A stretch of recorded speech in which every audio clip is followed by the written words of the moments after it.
Welcome everyone to the LSE and to this event titled The Kurdish Women's Movement on Revolution, Militarism and Body Politics. I'm delighted to have Isabel here. I've known her for a long time, and she has, I think a couple of years ago during her PhD, she had just come back from the region. So she just finished her PhD in SOAS, at SOAS Center for Gender Studies. She's also a postdoctoral research associate there. Her thesis with the title Militant Femininity, the Kurdistan Women's Liberation Movement Between Violence and Resistance, is a transnational, long title, but very interesting, is a transnational analysis of patterns and processes of female mobilization, organization and education in the activist, political and armed spheres of the PKK. Her work contributes to debates around gender and war, feminism and nationalism, as well as militarism, conflict and sexuality. Aside from her academic career, Isabel has worked in diplomacy and media. She's currently the co-director of Culture Project and an advisor at the Iraqi Center for Policy Analysis and Research to grassroots organizations based in Iraqi Kurdistan and London. So this is about Isabel. I'm not going to delay the talk any further. I think your presentation is set up, so please welcome Isabel.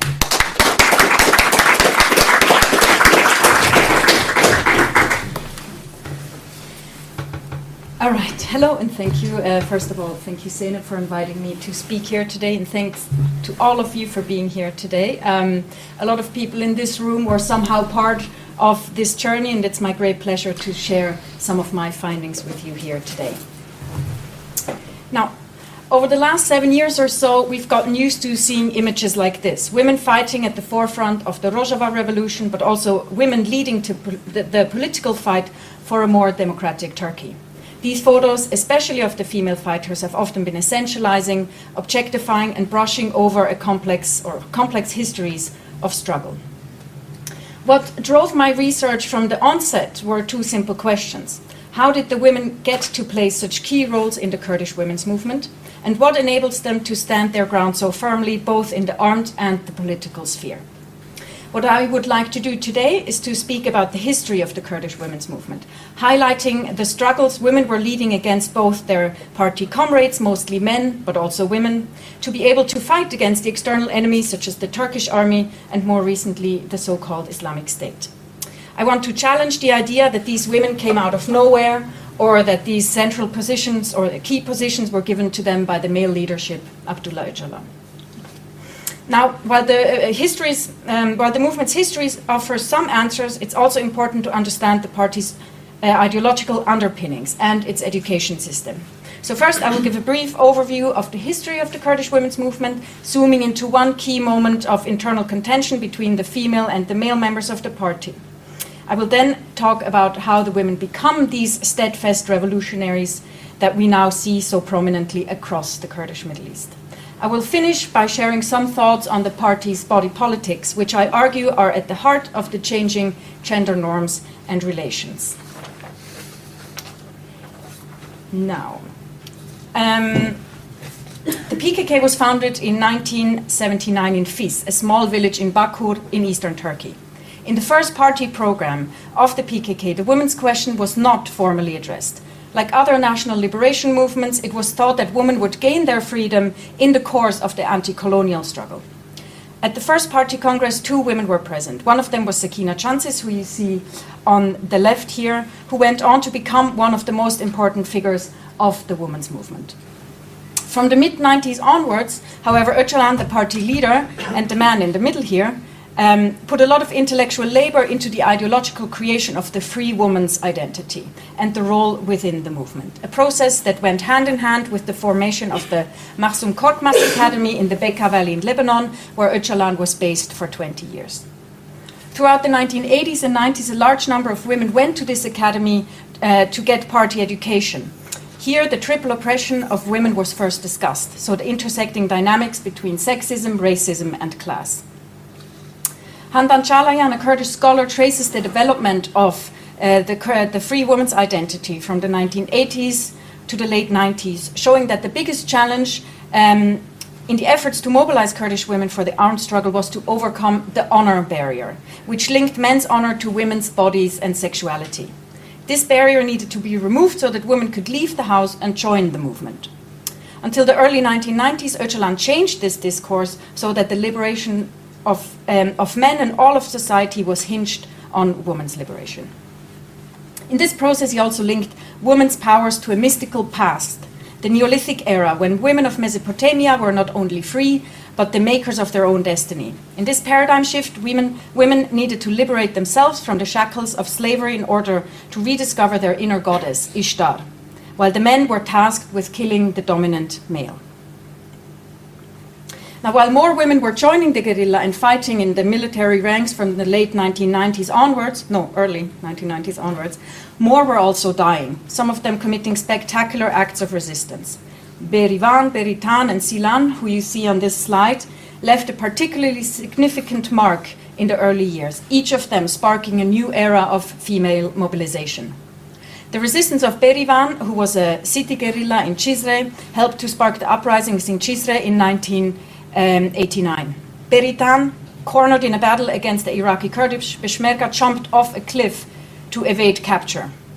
Her death leap pushed Öcalan to initiate a separate women's army in 1993. And Silan, who detonated a bomb in the middle of a military parade in 1996, became the modern-day Ishtar, a symbol of female dedication to the cause. Now, all of my interviewees emphasized that the early years, especially the 1990s, were a particularly difficult period, not only militarily but also internally. The battle of the sexes being a constant feature of daily life and struggle. Just because we joined a revolutionary movement did not mean that men in the party had changed. In the early years, we struggled against the same hierarchies in the party as in society. I was repeatedly told during my interviews. One former commander told me, "We are women, so of course we have physical limitations. Men are stronger than women, that's a fact. In the mountains, it was like a competition. We had to do everything like the men, or we didn't stand a chance. For example, if he carried 50 kilos of flour, then I had to do that too. Normally my body cannot carry 50 kilos, but in order to get accepted by the men, I had to do it. We had to fight in praxis with men. If he goes and attacks a karakol, a Turkish army outpost, then I have to do that too. And then we can talk about equality. In the mountains, we experienced this the hard way, and we fought for this equality physically." End of quote by a former commander. In March 1998, Öcalan finally published his ideology of women's liberation. He had been in constant discussion with women, pushing them to think about what a women's army could look like, how a women's party would be organized, and according to what kind of ideology. Öcalan was the one who formulated the questions, structured the discussions and lectures, and it was those lectures that were recorded, transcribed, and sent to the mountain camps then for education. Nevertheless, women's everyday fight in the mountains, their resistance in the prisons, and their death in protest of Turkish oppression influenced him greatly. At the end of 1998, the Sixth Party Congress was held in the mountains. In preparation for this Congress, Öcalan sent different decrees in which he frequently discussed the formation of a new women's party. However, during the Congress, on 15 February 1999, Öcalan was arrested, which sent shockwaves through the Kurdish Middle East as well as the diaspora. Despite the chaos, the proceedings in the mountains continued, and after the General Congress ended, a Women's Congress was held, depicted here. During that Congress, the women decided to go ahead with their planned formation of a women's party called PJKK, the Kurdistan Women's Workers' Party. If PJKK was to be an independent party or a women's party within the PKK was not entirely clear, but remained a topic for discussion. The predominantly male leadership tried to pressure the women not to go ahead with their women's party, arguing that the party is going through difficult times and all the power should be united in the Central Committee, hence the male leadership.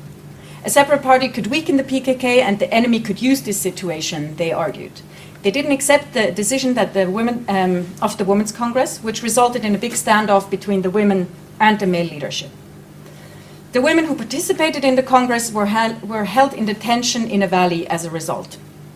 Abandoned by the leadership, because Öcalan was in prison, The women were kept hostage in that valley for almost 3 months. Here they tried to find a way out of their predicament. According to my informants, the women did not want to speak against the party because their leader had just been arrested, but at the same time, women's gains could also not be compromised. After a few months back and forth negotiations, joint meetings were held during which the female leaders chosen by the women were punished and removed from their post. In their place were put women chosen by men. This power struggle between men and women allied with men continued throughout the following year until PJKK became PJA, the Free Women's Party.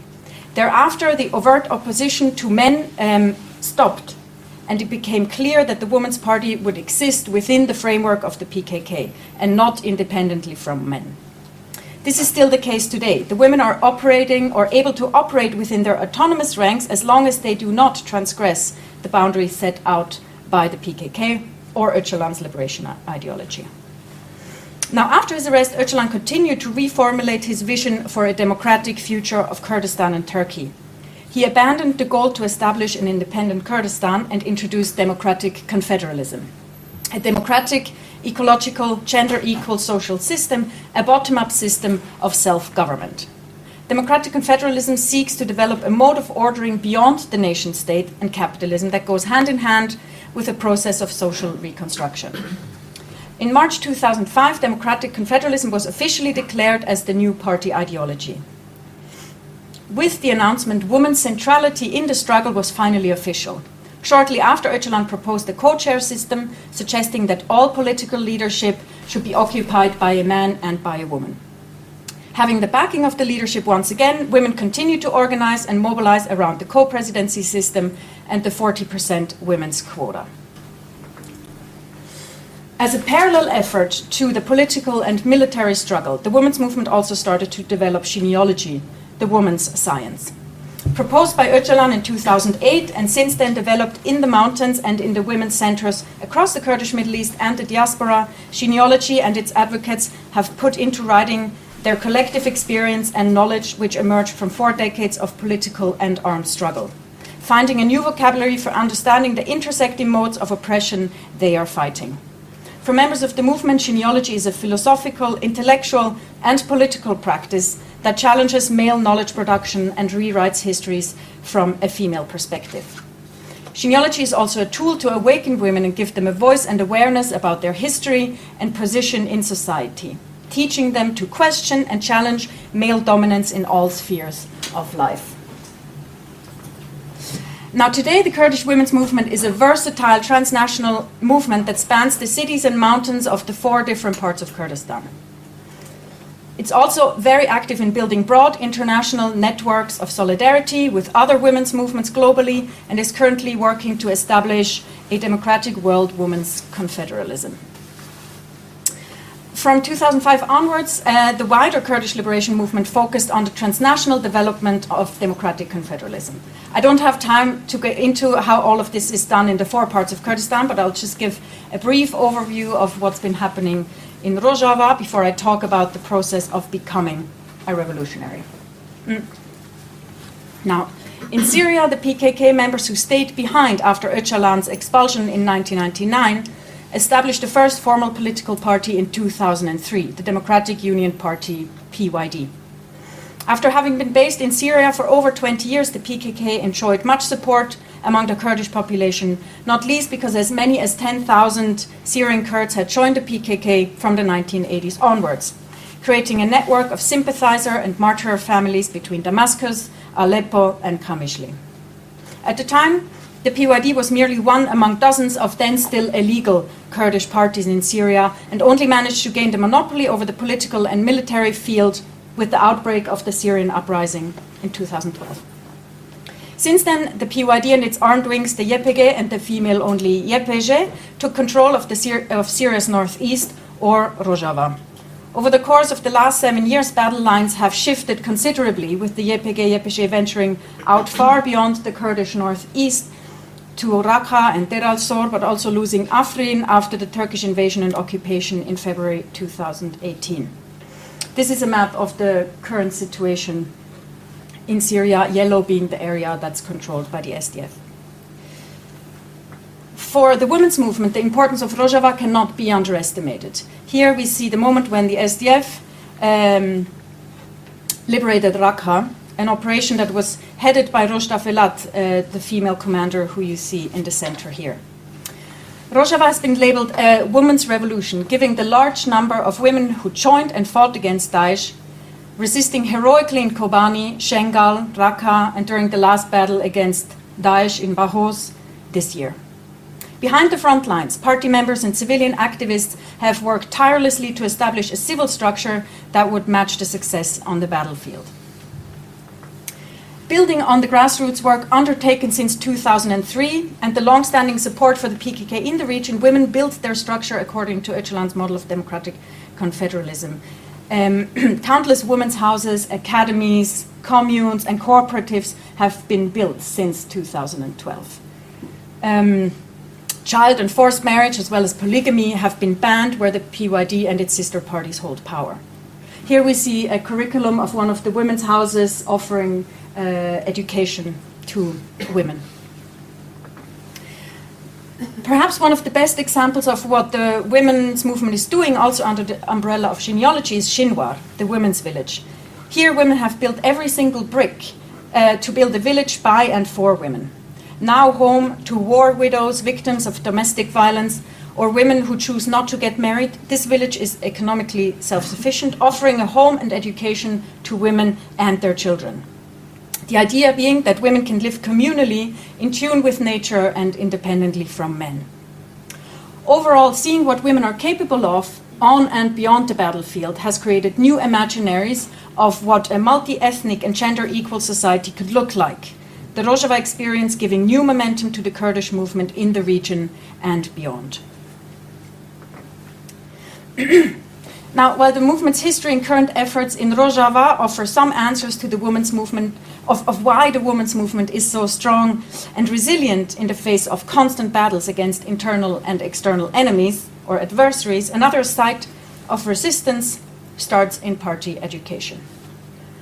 In order to understand why women stand so firmly at the foreground of the many battles in the Kurdish Middle East, I spent a few weeks in different guerrilla training and education camps where, apart from participant observation, I conducted interviews with commanders and young guerrillas, asking them a simple set of questions about personal trajectories, everyday routines, and visions for the future. Conceptually, it was very important for me to move away from this binary of victimization, so seeing women as pawns in a male or masculinist order, but also and emancipation, the idealization of Kurdish female fighters. And instead discuss how the movement itself defines freedom, empowerment, and the role of women within the larger quest of liberation. And instead of asking why women joined the movement, that's important to understand, but today I wanted to focus onto the everyday and gendered processes of living, learning, and transforming within the movement, looking at the tools and mechanisms that enable the women to become these brave and heroic female fighters. Now, upon joining the PKK, the party members leave behind their old social ties and cut all contact with their family or families. Instead, all mothers of Kurdistan become their mothers, and they gain thousands of new brothers and sisters in their party comrades. They also agree to refrain from romantic and sexual relationships, swearing, gambling, and drinking alcohol. From now on, they're subjects of the party, which decides who trains where and works where and for how long, who is sent to war, and who works behind the front lines. In the first 6 months of training, the recruits cover basic weapons and physical training, receive the first ideological lessons, and learn about the importance of friendship, communal life, and how to obtain the will to resist, irade, and to control their bodies and minds. Apart from being physically disciplined during these first education periods, the recruits learn about Abdullah Öcalan's concept of freedom and how struggling for that vision of freedom makes you free. This educational process is gendered insofar as that the female recruits learn that in order to fight, they first have to learn to believe in themselves, in their strengths as women, and in a better world. There's a clearly laid out curriculum for the 4 months of the academy that I visited here, which is structured in educational, ideological, and theoretical lessons. Once the new guerrillas have the will to resist, have irade, officially they can do anything. Control their bodies, go on dangerous operations, kill the enemy, endure pain, loss, and physical strain.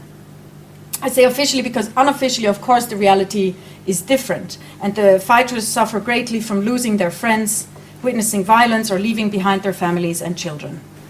Many young recruits cannot sleep, have bad dreams, miss their mothers and children, and show sudden outbursts of emotion.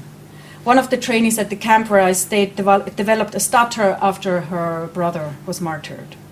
Shedding the system life, as the party says, and becoming a subject of the party can be both liberating and painful, especially for those who struggle to live up to the expectation of becoming like Silan, the modern-day goddess. The difficulties and contradictions that emerge in this process of becoming a revolutionary are dealt with during the regular criticism and self-criticism sessions, where the progress of achieving the militant personality is discussed and eventual faults, such as bourgeois behavior or capitalist mindsets, are critiqued. Life at the camp was hard work and tough training. A guerrilla's day starts at 4:30 with a morning ritual and then followed by 1 hour of morning sport, breakfast at 6, weapons training in the morning, lunch at 12, and then 2 hours of ideological training in the afternoon before endurance training before dinner, and then another education before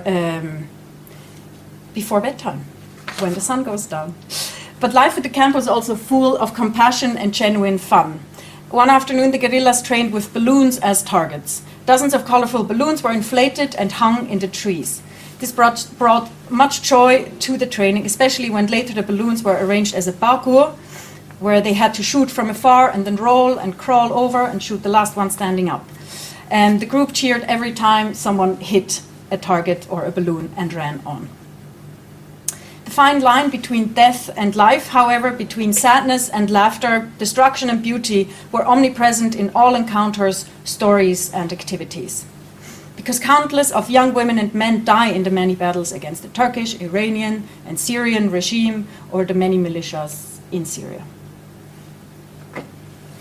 This is a small laminated card that was given to me by one of the guerrillas who don't have a lot of personal belongings, but amongst the ones that they keep, often they keep a little token of remembrance of their fallen friends. This one here shows also a Silan, another famous martyr, who instead of being captured by the Iranian army, when wounded, collected her friend's hand grenades and then detonated her own so that she would have the biggest impact possible on the enemy army that was approaching. Martyrdom is deemed a necessity by those who resist oppression for the cause of the nation. It is seen as the only route to a meaningful life.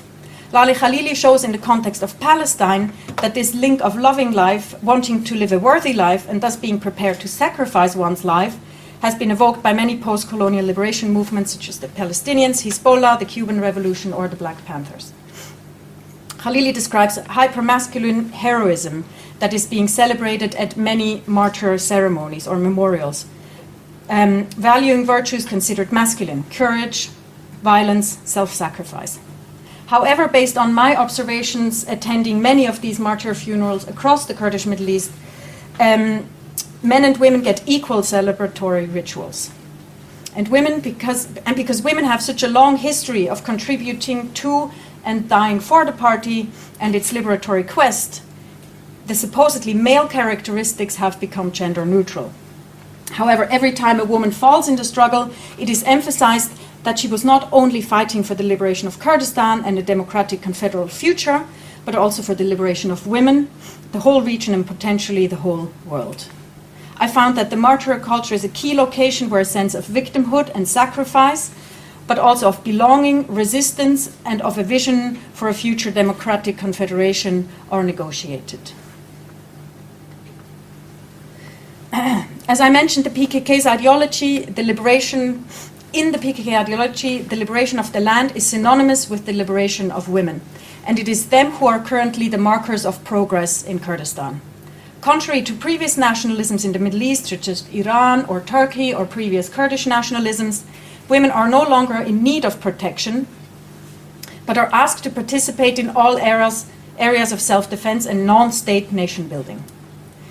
In the movement's ideology, honor is not left up to the men to defend, but an honorable woman is she who picks up a weapon or stands in an election in order to defend herself and fight for the freedom of others.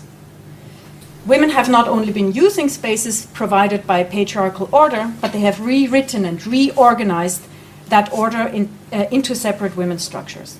Abdullah Öcalan opened certain doors, but it was the women who engaged in the daily struggle against this male mentality, as they call it, in society and in the PKK. This is a daily struggle that continues to this day. Now, to conceptualize both the emancipatory aspect of this ideology and movement, and at the same time to grasp the strictly unified and militarized women's struggle, I developed the concept of militant femininity, which I won't go into too much, but I just briefly, militant femininity consists of the term militant, which has a specific meaning in the PKK. It is a signifier for those who follow the party leader Abdullah Öcalan and his ideology. In party literature, militants are described with adjectives such as honest, dedicated, steadfast, principled, abstinent, communal, sincere, self-critical, loyal, and prepared to dedicate their lives and deaths to the struggle, freedom, humanity, people, and the leadership. And militant femininity consists of femininity. So this liberation ideology is gendered insofar as that women operate within a clearly set out idea or framework of liberation. To gain access to this new identity of a revolutionary, women enter a bargain with the party, as I argue. They give up certain things, such as sexuality, privacy, individualism, and in turn gain a whole new existence, a whole new life as a revolutionary. Militant femininity is a conceptual lens that helped me look at how ideas around women's participation are produced and implemented, but also how they shift according to context, from politicians to martyr mothers to female fighters. One thing they all have in common, apart from the adherence to Öcalan, is the idea that bodies should be controlled, that relationships should not be had if they are not truly equal in the civilian sphere, or not had at all for the guerrillas. This abstinence contract, as I call it, raises interesting questions around body politics, about the ways bodies are controlled and disciplined in the party, and how this control is justified and lived by. In party ideology, sexuality is not for militants, because it would keep women in a subordinate position, when instead they need to be fighting for a new society that brings freedom, gender equality, and a communal life. I'm highlighting this part of the ideology not because I want to sensationalize it in any way, but because it relates to the question of what kind of femininity and masculinities are being practiced within what kind of framework of liberation. Taking seriously the issue of sexuality and body politics allows us to ask questions about what forms of control remain or are reinvented or shifted when women join the party. Following the women's own argumentation, living in a strictly policed framework without sex gives them more and not less freedom. They cannot become dependent on men, get pregnant, or neglect their revolutionary duties due to romantic feelings for a comrade. Also for the civilian sphere, the ideology says, as long as democratic relationships are not possible, as long as both men and women are still have a patriarchal mindset, they're better off not having relationships at all, because they would sooner or later enslave women again. One high female commander told me, we're not against sex, but we're against sexuality becoming an important marker of identity. We are revolutionaries, and as such we want to change all of society, also the role sexuality plays in society. Becoming a political and armed fighter gives women a new set of power tools in this very costly fight, such as highly unified and disciplined ranks, which allows women to then go on and commit these spectacular acts of resistance that we've been witnessing across the Kurdish Middle East. What I mean to say is that these party bargains hold great emancipatory power, and that chosen abstinence can be seen as one of the main tools of resistance that strengthen the female ranks. However, this goes hand in hand with a strict process of discipline and coercion. I found that the abstinence contract is perhaps a necessity, but it's also at the heart of the new gender norms and relations in the making, and key to the party's ability to control its revolutionaries. This becomes most visible when party members transgress these rules. If caught in the act, couples are separated, sent to education, or go to prison. Therefore, freedom here is never individual freedom, but always a communal strive towards a more just future. Or in the words of another high commander that I interviewed, she says, now in the Middle East, it's very difficult. Violence, destruction, and massacres are everywhere. But no matter how bad it is, if there are people in this horror who have hope and believe in something, who are fighting against all that is bad, this is freedom. Now to conclude, historically and cross-culturally, women's participation in revolutionary movements has often not translated into representation in positions of political power. A fact that the Kurdish women's movement is acutely aware of. One commander told me, we have studied all the previous revolutionary movements and the role of women in them. And we learned a lot from them. We understood that we have to have independent organizational structures in peace and in wartime in order to prevent men from taking back power. On this path to liberation that the women's movement has been engaged in for the past 40 years, new roles have been assigned, new gender norms and relations have been defined. Women become goddesses and men kill their dominant men. Today, women and men are treated as equal comrades in the party. Romantic and sexual love is directed towards the struggle and the land. Other physical and personal desires are curbed. As such, the framework of liberation sets clear parameters of who the militants are or ought to be. If successfully learned, performed, and internalized, it also lays out the path ahead to go and fight, and through fighting being free, liberating others and making sure that the female structures endure.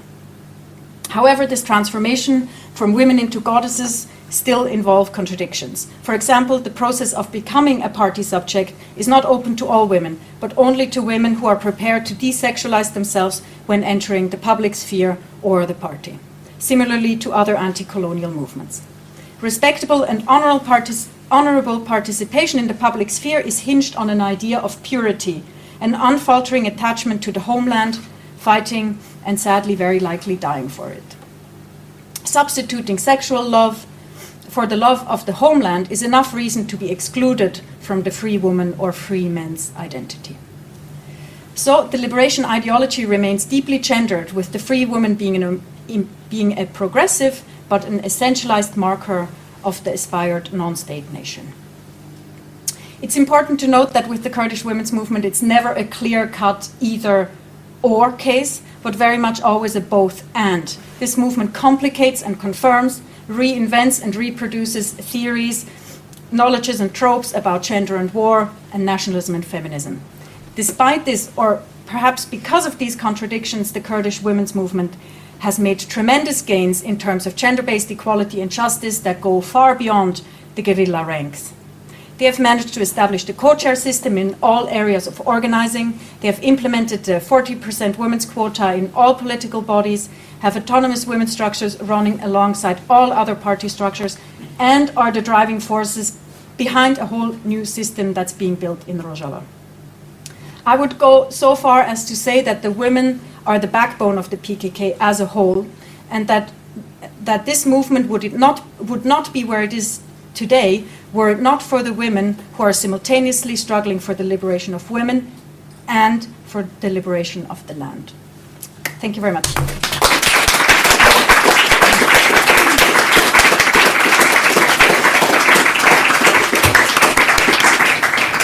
Wow, thank you, Isabel. This was a fantastic talk, very interesting, very rich. And you explained the tension between communal goals or the goals of the revolution and nationalism, and so the tension between that and the individual very well. And this, what I want to do is to open this for conversation, and I'm sure there are lots of questions because your talk brought lots of questions to mind as well. I'm sure this is just a very small glimpse of your extensive research on the topic. But just to begin with, I wanted to hear a little bit more about, if you can, this sexuality issue. So how much LGBT play into it? So that's one aspect. Did it come up at all during your interviews? Is it an issue, or does the party have a response to this? Is there a debate on that? And this second one is this whole idea of your own view of this tension between prioritization of the party and its ideology and the bigger goals, and overlooking the individuals, kind of almost like overlooking the individuals, and to what extent is this agency? To what kind of liberation is this? Just a little bit, if you could elaborate on that a little bit more. But for now, let's get a couple of questions from the audience. So just to let you know, this is being recorded by microphone over there, but when you're asking your questions, if you could raise your voice, it would be great so that the podcast gets it clearly. And if you could introduce yourself, just your name and affiliation, that would be great. Please keep your questions short. Please keep your answers concise, so that we can get as much as possible in the next 45 minutes. Okay, any questions? Yes, thanks. That's wonderful. My name is Les. You referred briefly to masculinity and femininity under this regime of party. If I understood correctly, it's a question, that some forms of supposed masculinity were made gender neutral. That is, the positive aspects were defined as a matter of equality between men and women, while other aspects perhaps were marginalized, such as the competitive mentality that was inflicted on the women who had joined.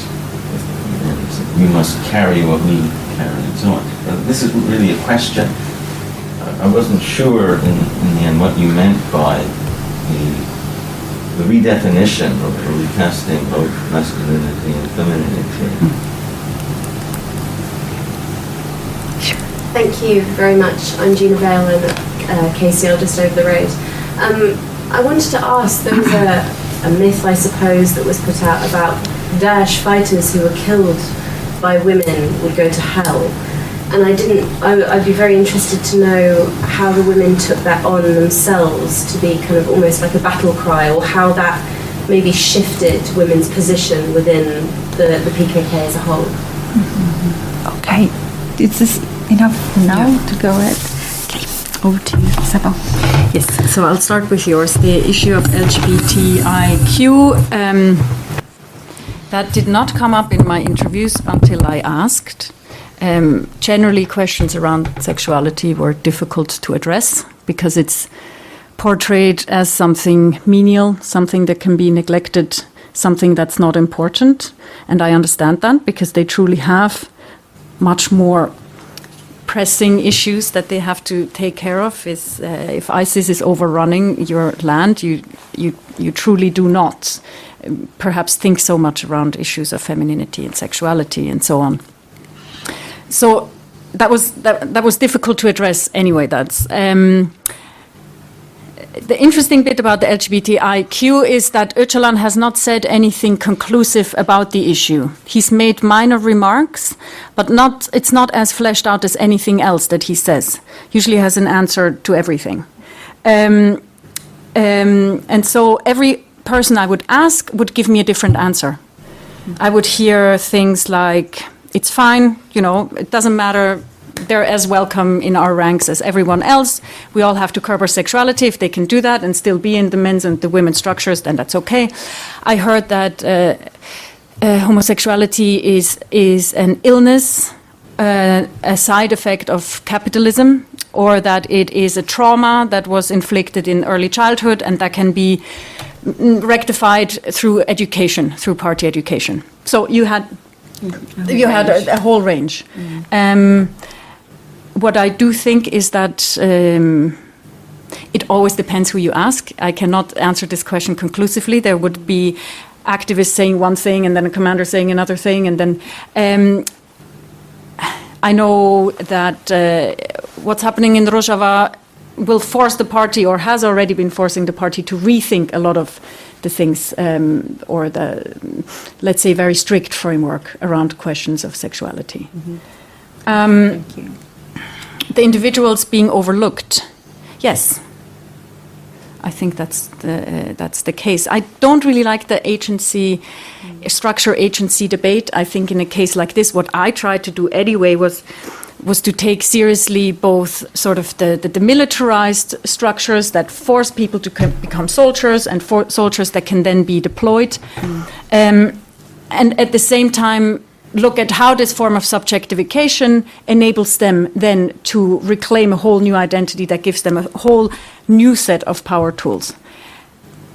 Again, I try to not, individualism is not important. Not everyone becomes the same in the party at all. People, of course, have their characteristics, but they are expected to sort of follow a main line.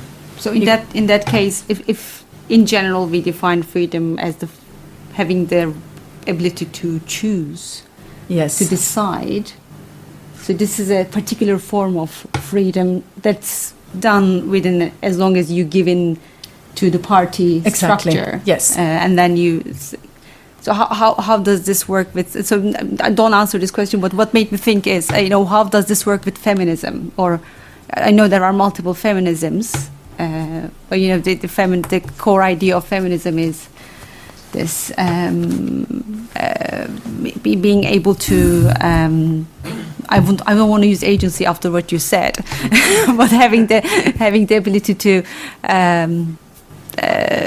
challenge the existing structures and epistemologies and all that. So this seems like there's less challenging and acceptance, but challenging a wider system. So it's like you said, both. And then both. So they're also challenging everything with, for example, genealogy, right? So they're taking on all forms of male knowledge production.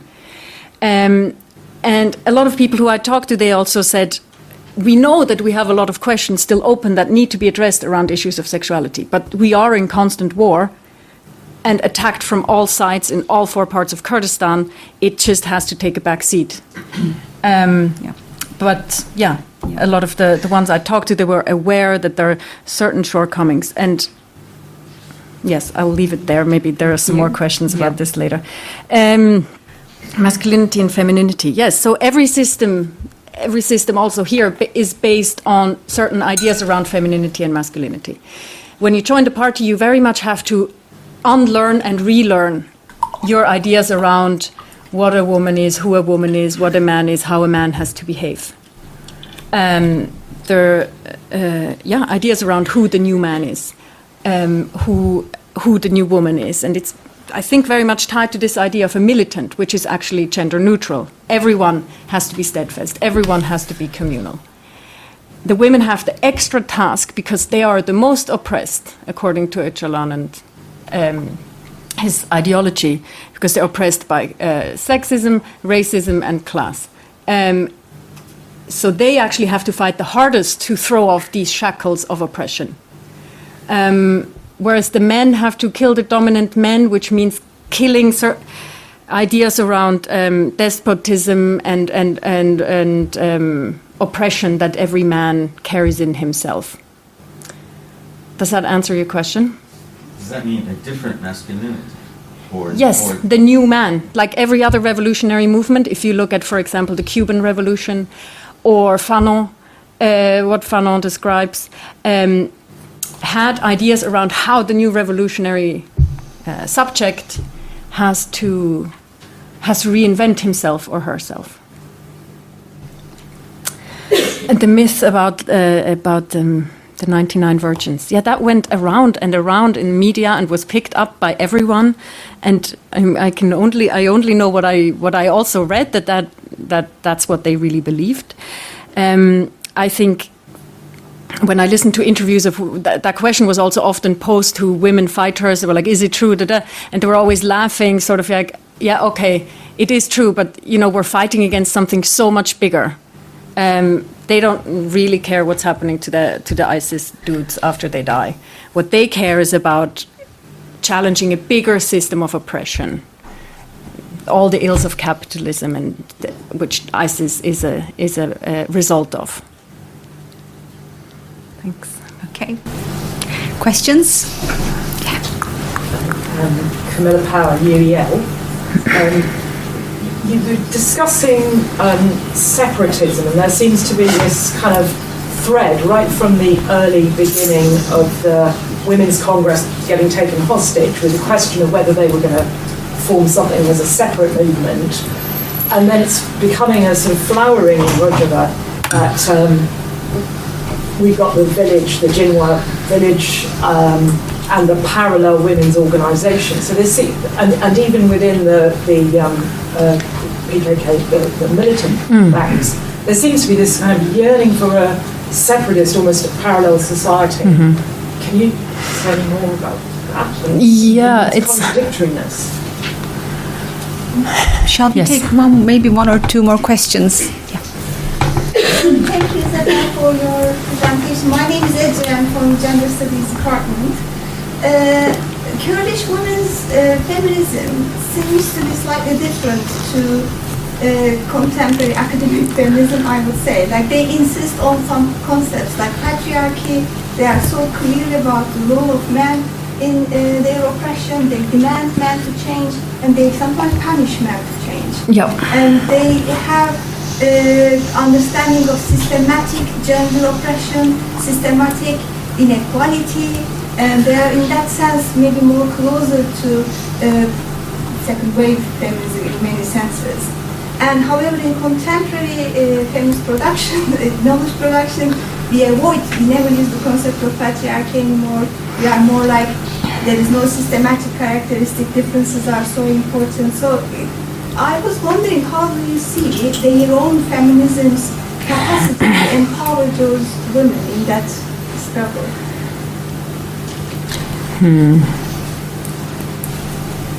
Any more questions? Shall we take one more? Okay. Hi, Bridget from LSE. Can you speak a little bit about whether you spoke to women outside of the camps, and what they said about the impact that this movement within the YPG is having on changing gender norms broadly in Rojava? I guess in the implementation of sort of democratic confederalism in that sense, in the broader sense. I start with that because that one's easy. Yes. Yeah. So I didn't spend enough time. I only spent a couple of weeks in Rojava. So these camps were in the mountains, and I cannot speak to how gender norms have actually been effectively challenged in Rojava. I can only read what everyone else knows. But I spent a lot of time in eastern Turkey and northern Iraq, where you can definitely feel a huge change. Even just looking at every demonstration, for example, in eastern Turkey, where the women are always at the forefront, every meeting that is being held, there are women at the front. That is sort of the, I would say, the window dressing part of it, the official part of it. But because so many people are in such strong solidarity with the movement, and let's say the father of a family is a sympathizer, then the daughters have an incredibly powerful tool to say, yeah, but no, look, Öcalan said this and this and this. So that means I'm allowed to go out and organize and, choose the political struggle over, for example, getting married.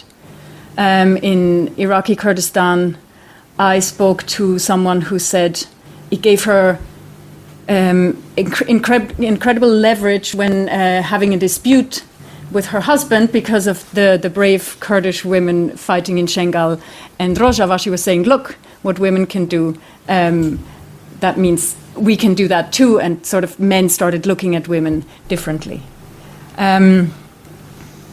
Changing gender norms in relation is such a slow process, and it is never finite.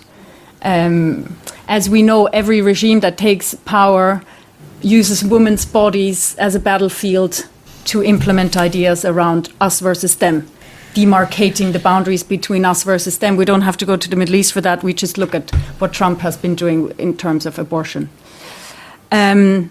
So, like I said, what they're trying to do is under constant attack. Now we see that such huge amounts of the movement, members of the movement are in prison in Turkey, for example. In Rojava, we don't know what will happen. So yeah, we don't know how, like, if they're going to be sustainable in the end, if the movement is under such duress. The Kurdish women's feminism, yes. I thought about this a lot, this idea around patriarchy and how we're not allowed to use it anymore, which when you go to the Middle East and spend a lot of time there and live with these women, it actually still very much exists. And it's almost like you can touch it. And so I understand why they're still using it. I also understand why we, when we look at certain dynamics, have to perhaps be a bit more nuanced. And around their own feminism, I'm actually just started a new research project with Nadia Al-Ali. We're writing an article about genealogy. And for that, I went to Holland last week to visit the women at Shin TV. Shin TV is a new TV station built by and for women, usually reporting about issues concerning women. And I put this question to them: how is it different from feminism? What does genealogy have to add that feminism does not have or does not enable them to do? And it's complicated. Basically, their argument is that feminism has always been an elite movement, has only had ideas and sort of attacked the system from the outside, but has never really managed to change the system. Is critiquing but doesn't offer alternatives. Whereas they say genealogy, because it tries to build a system that is centered around women, and they want to make genealogy accessible to everyone in all universities, and all organizational structures should also evolve around genealogy, that it would sort of create a whole new system. Yes, maybe we can discuss that later more. The separatism, I think that's a constant friction between the women needing the movement to advance, but also knowing how, like that's what actually what I try to demonstrate throughout, is that sort of constant battle against the men. The men will take back power if and whenever they can. And if you look at the leadership, at the top leadership, it's still all men except one woman who sometimes speaks to the media, but I don't know how much power she actually holds. Yeah. Is that Aisha Abdullah? Besse Hosat. She's in Rojava. Yes, Asia Abdullah. Yeah.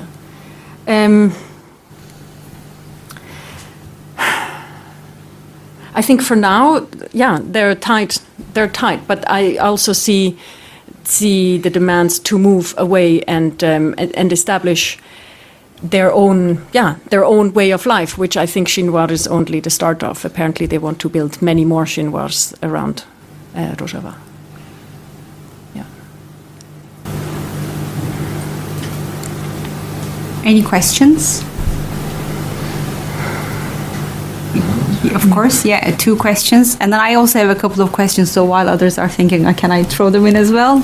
Okay, let's take yours and then your question. Mm-hmm. Hi, my name is Majdouli. I'm doing my master's in SONAS. And I've mainly been doing my research in the past years about the Zapatista movement and the role that women played in Chiapas in Mexico. And it's like a comment and question linked to what you asked about agency. So I was just wondering if in Kurdish women's philosophy, the notion of agency is very linked to this sort of flexibility in time. So they don't necessarily see it for Zapatistas. And my question is, does the same thing apply to Kurdish women? But for Zapatistas, they don't necessarily see it as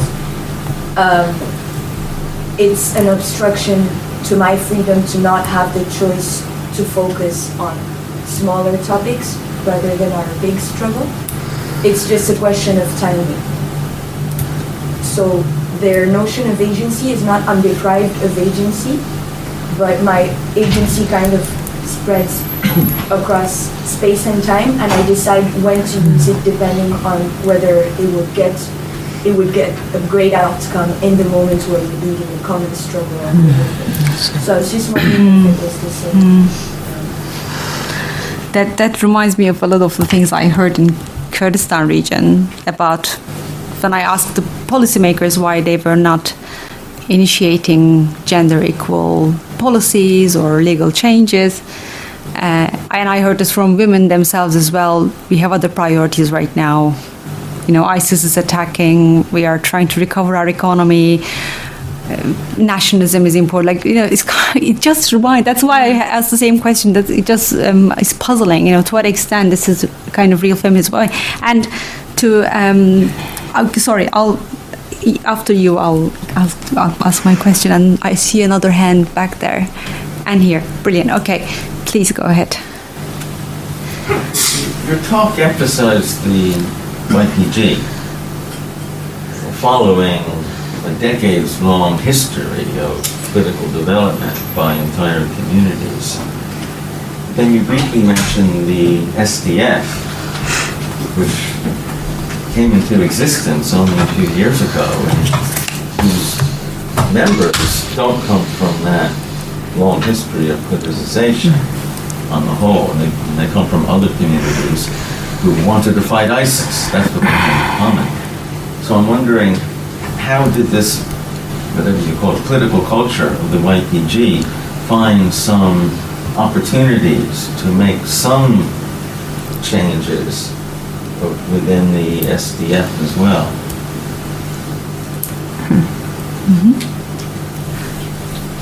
Hi, this is Simon from Kings. I have a couple of questions. And the first one is when I hear about the Kurdistan revolution, I think about the Nicaraguan revolution, or the Sandinista example, and how it started very strong.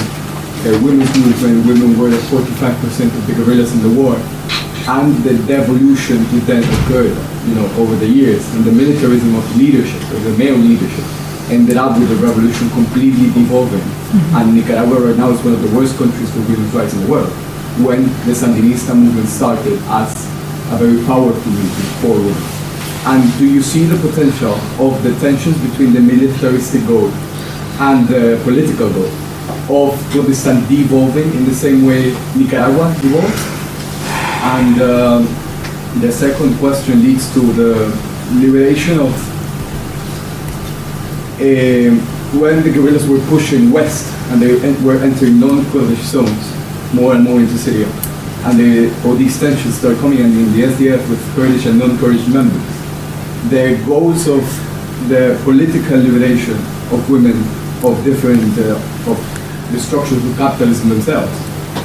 As the tensions started, being more into war, and they now occupy huge territory, do you see those political goals being less the focus, or do you see now that the situation is crystallizing the potential of these territories to be liberated not only militarily, but culturally for women and in their economic structures as well? Great. And let's take the final question. Or would you like to go ahead with these answers and then we'll come back to you later? Would you prefer? There's quite a lot there, enough. Isn't it? Yeah. Yes. Okay, I'll come to you after the answers. About time. What struck me is that for a lot of the women who I interviewed, time didn't matter, and death also doesn't matter. So they have this longue durée vision of the revolution. They say, it doesn't matter if I die tomorrow, I know we're not going to see freedom for the next 100 years. What I'm doing now is a small step towards that freedom that we might, with this vision and structure that we're building, might eventually see. Yes, so a completely different relationship to time and death generally. Around gender and war. What I think is very different with this movement is that gender equality does not take a backseat. It's not like in Iraqi Kurdistan, where they say, oh, okay, let's defeat ISIS first and then do gender equality. They're doing gender equality with everything they do, be it open a new, sort of liberating a new area and then establishing a new military council or new women's houses. So I think that is what's truly revolutionary about this movement. And that's also linking that to your question about Nicaragua. What I think is the big difference to any other revolutionary struggle that I've looked at is because women cannot be pushed back. It's not possible that they can be pushed back because they're in all important positions of power. And yes, be it in the activist sphere, be it the martyr mothers, the fighters, the politicians, they've made very sure that this is both enshrined in the ideology as well as in the everyday practice. And I would say, like as I said in my conclusion, I think it's actually the women who are driving the whole movement. The SDF is a broad coalition between YPG and YPG and other forces. How exactly they all came to accept the leadership or the ideology of Abdullah Öcalan, I don't know. I know that it was, what were they called before? What was SDF called before it became SDF? Something else. Anyway, it was a rebranding sort of overnight because the US said we cannot support you if you have Rojava or that in your names. And so they changed the name overnight and it became SDF. And I think, they going into non-Kurdish areas is extremely difficult because they face a much harsher pushback against ideas around women's equality. Like I said, everywhere they go, they ban polygamy and child marriage. And that does not go down well with the Arab tribes.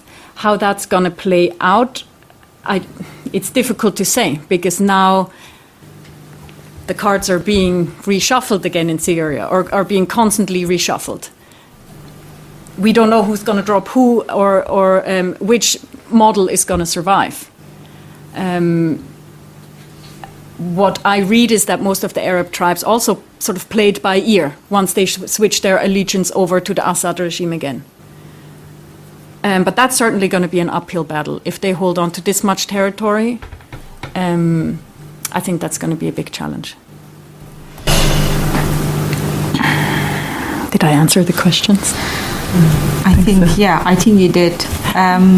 So let's take another round of questions. Please go ahead. Okay, my name is Sarah Parker.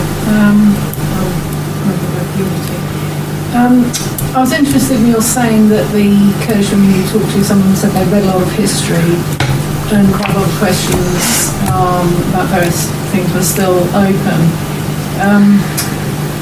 I wonder if you think that people in the Kurdish women's movement would welcome, I know it happens to a certain extent, but having more dialogue with feminists and women activists from other places who also are looking at what's happening in Kurdistan, but other situations, because actually things don't stand still, things change a lot.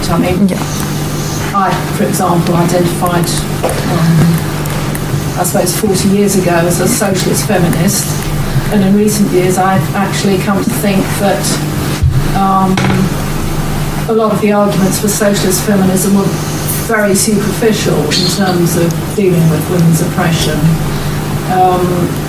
and I think there's quite a lot to be said for some of the things in some types of radical feminism. And if you look at the way things are going backwards, obviously, in terms of violence, modern-day slavery, the appearance of ISIS, you could go on for quite a long time. There's so much wrong in so many places. So I just wonder if you think they would welcome more dialogue with other people, doing balance sheets of the last 30 years and looking at why things are happening now. From what I see, that's already happening and has been happening for a long time. The Kurdish women's movement has always welcomed feminists from across the world. They are, like I said, building broad networks of solidarity, organizing huge conferences, inviting people from the Black Lives Matter movement and Indian feminists. So that's been happening for a long time. But yeah, so I think, actually one of my big hopes is actually for genealogy and how that's going to develop and how that's going to open up and involve new voices and how feminists in the West or in the East are going to react to that and what sort of common language can be found. I'm currently working with Isabel Käser, who wrote papers, and she's engaging feminists in Glastonbury on a spiritual basis. On what? Spiritual. To represent Glastonbury at one of the camps. So yeah, they're really doing a wide sweep and engaging everyone. Yes. There are genealogy camps that you can go to if you're interested. Yeah. It's like a weekend-long training camp. Any other questions?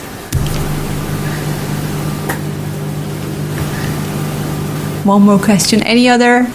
Somebody else who haven't asked questions yet? Okay, go ahead, please. And the last question would be on the role of the compromise in the military cooperation with the US. Up to what extent has that generated political compromise and limitations on the political goals of the Kurdish revolutionary movement? And to what extent is that not only able to be criticized, but... It's one of those big contradictions that I sadly don't have an answer to. It's that fight for survival versus holding on to your ideology. There's obviously a contradiction there. And war is so messy, and if you're as oppressed as the Kurds, as they sadly are, there's sometimes not so many choices that you have. I mean, that was a pragmatic choice that they made to align themselves with the US. How that's going to play out is unclear. But they've obviously had a lot of criticism for it, and if you read interviews with their high commanders, they give you a nuanced answer why that was necessary,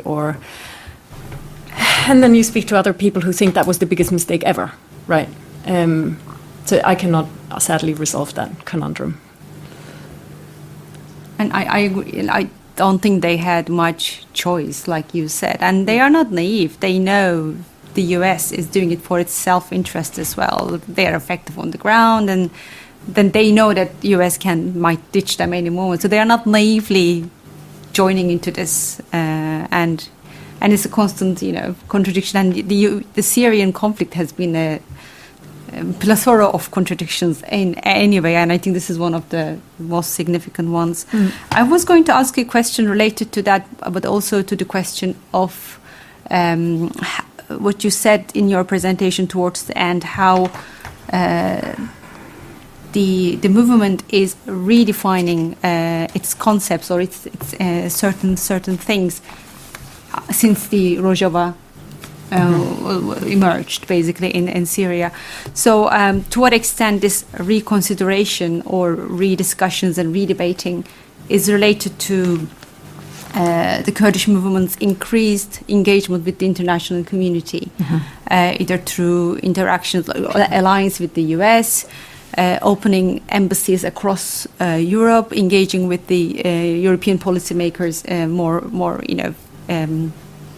more so than before, and also redefining their ideology. For instance, in the 1990s, early 2000s in Turkey, there was a lot of reference to human rights violations, and the Kurdish movement used this framework to galvanize support outside Turkey for the issues that they were experiencing.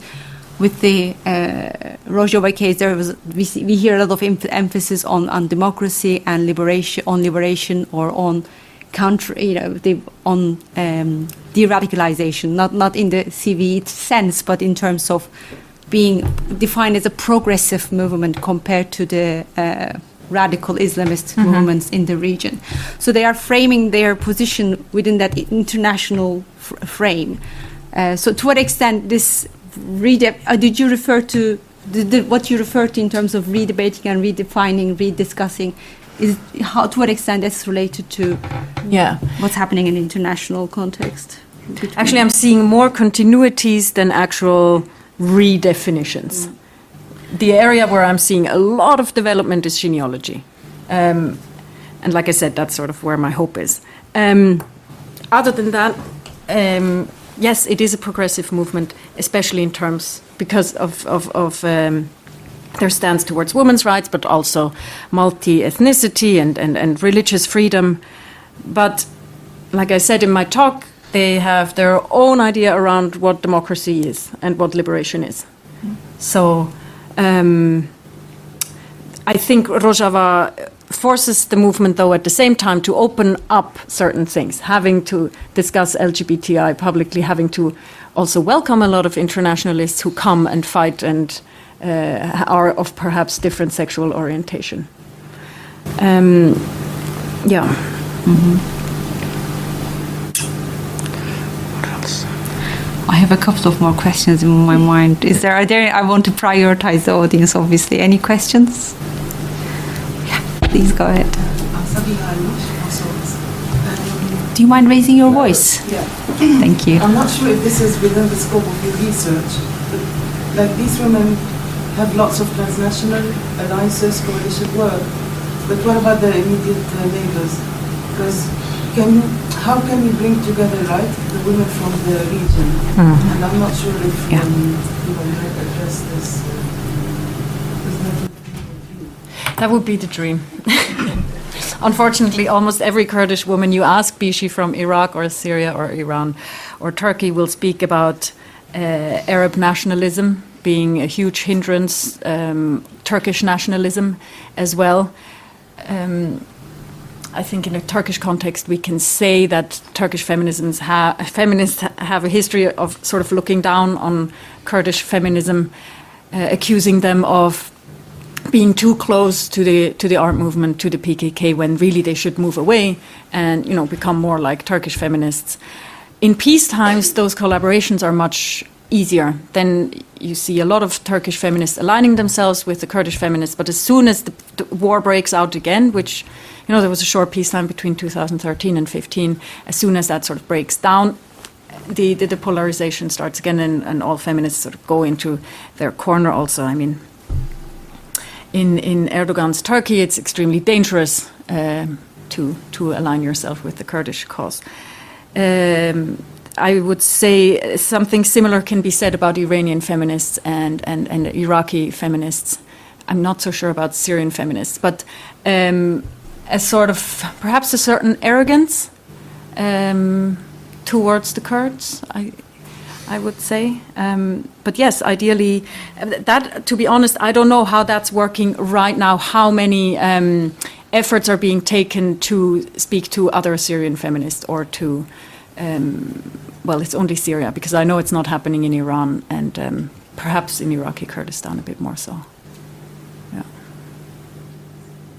That's really interesting, though. I think it's partly because of the PKK's ideology. As and it's not a typical ideology you would see in the Middle East among the political movements in the Middle East today. So that's kind of, I think, the division. Also, engagement with the Rojava, non-state engagement with Rojava in the region has been quite limited. So they either don't have access. I don't know. You probably know better. Or the UN for instance, has not been engaged that much, and so civil society organizations or solidarities or interactions between women's movement hasn't really happened. So in the events that I've been in the Middle East on women and gender, and I have never seen a representative from Rojava in those meetings. For instance, I'm not sure if UN even is inviting them. Probably not. No, they're being deliberately kept out. That's not. For sure. And I think the movement has a lot to contribute to the debates, ongoing debates. So it's a shame that that it's not being part of that debate. But I don't know whether it's also a decision on their part that because it's in the end it's a revolutionary movement challenging the existing ways of defining things. But just one more question, and then I think we are almost running out of time. This idea of what you said about sexuality was very interesting. That this abstinence of what you said, contract and control of bodies. Where does this come from? Yeah, in the movement. So I'm not an expert on the topic as much as you have been looking into this issue in depth. But from my limited understanding, I heard some myths that Öcalan's movement introduced this idea of no relationship between men and women to bargain with the patriarchal structures in the Kurdish society. Obviously, everyone takes this with a pinch of salt. This is kind of probably you heard of this as well, and you probably have opinions about this statement. To what extent this is the case, and I'm sure this is not the case, or maybe partly the case. What are the other reasons? Where did this idea come from? It's very difficult to pin down exactly where it came from. I tried to find out, and I couldn't. I know that for the first one or two generations of PKK militants, people were still married. Öcalan was married. Other high cadros were married at that time.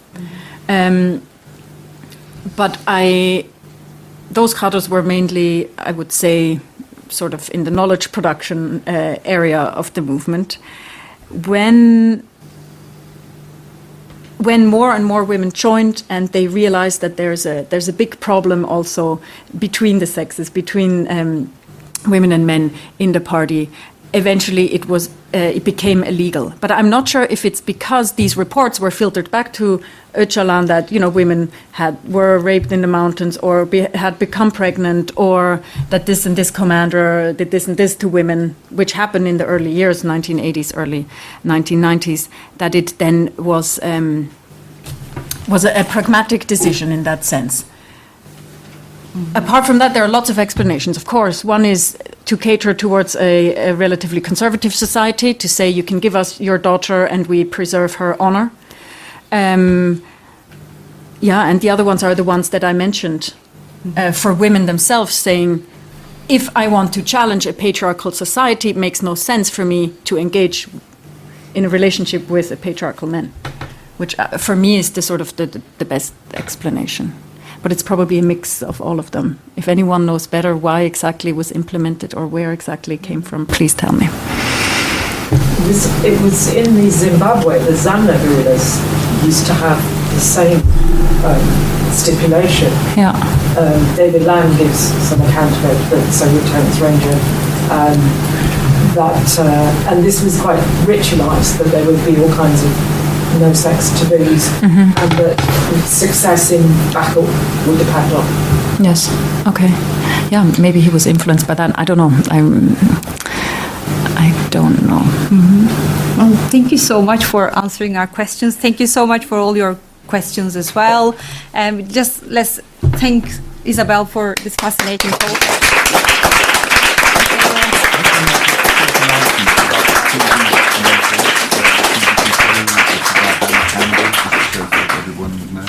Sorry, can you? It's Anna Campbell, documentary about Anna Campbell's on July Would you like to? I'll briefly say for those who are interested, the documentary about Anna Campbell is broadcast on BBC Two on July the 10th, 9 p.m. Okay, well, this brings us to the end of the event. So thank you so much for coming here, joining us and the discussion, and hope to see you in our next event.